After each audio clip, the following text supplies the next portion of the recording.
నా పేరు కళ్యాణి. లయోలా కాలేజ్లో డిగ్రీ లెక్చరర్గా వర్క్ చేస్తున్నాను లాస్ట్ 3 years నుంచి. మేము ఇంతకుముందు సింగనగర్లో ఉండేవాళ్ళం. చిన్నపిల్లల వల్ల జర్నీ దూరం అవుతుందని చెప్పేసి ఇక్కడికి షిఫ్ట్ అయ్యామన్నమాట. విజయనగర్ కాలనీలో ఉంటాము.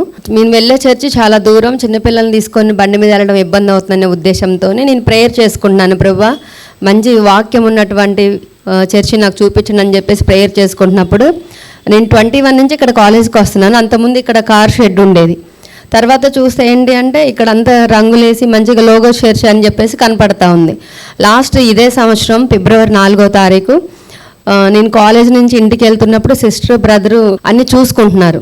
మాట్లాడాను వారితోని. మాట్లాడినప్పుడు చెప్పారు, నేను ఖచ్చితంగా నేను రావడానికి రీజన్ ఏంటంటే సండే స్కూల్ గురించి. పిల్లలు ఏంటంటే చిన్నప్పుడే వాళ్ళని సరైన మార్గంలో దేవుని మార్గంలో పెట్టాలనే ఉద్దేశంతో పేరైతే వాళ్ళది, కానీ వచ్చిన తర్వాత నేను ఆత్మీయంగా చాలా బలపడ్డాను. అంటే మనం ఎక్కడికి వెళ్ళినా వాక్యం ద్వారా గద్దింపు అనేది మనకు ఉండాలి. ఆ వారం అంతా మనం చేసిన మిస్టేక్స్ కానివ్వండి, అట్లాంటి ఏంటంటే వాక్యం ద్వారా మనల్ని గద్దించినప్పుడు ఏంటంటే ఆ భయం అనేది మనకు ఉంటుంది.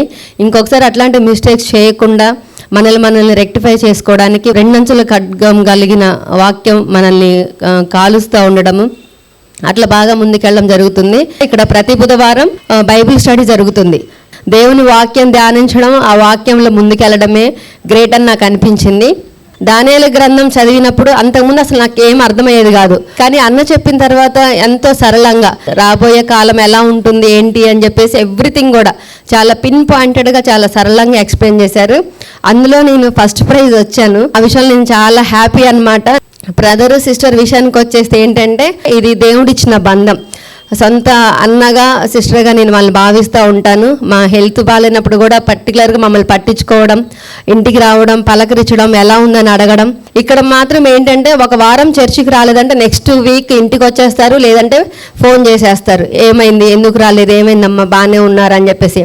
అంటే సంఘ సహవాసం అనేది చాలా ఇంపార్టెంట్. ఉపవాస ప్రార్థన జరుగుతుంది ఫస్ట్ ఫ్రైడే. ఇప్పుడు మా కుటుంబం గురించి ప్రేయర్ చేశారు అనుకోండి, మేము ఉన్నా లేకున్నా నా గురించి, నా భర్త గురించి, నా పిల్లల గురించి, నా తల్లిదండ్రుల గురించి అందరిని ఎత్తిపట్టి కన్నీటి ప్రార్థన చేస్తూ ఉంటారు. మా పిల్లలైతే సండే స్కూల్ విషయంలో అసలు మా ధీరజ్ సరిగ్గా కుదురుగా ఉండేవాడు కదా ఫస్ట్ స్టార్టింగ్లో.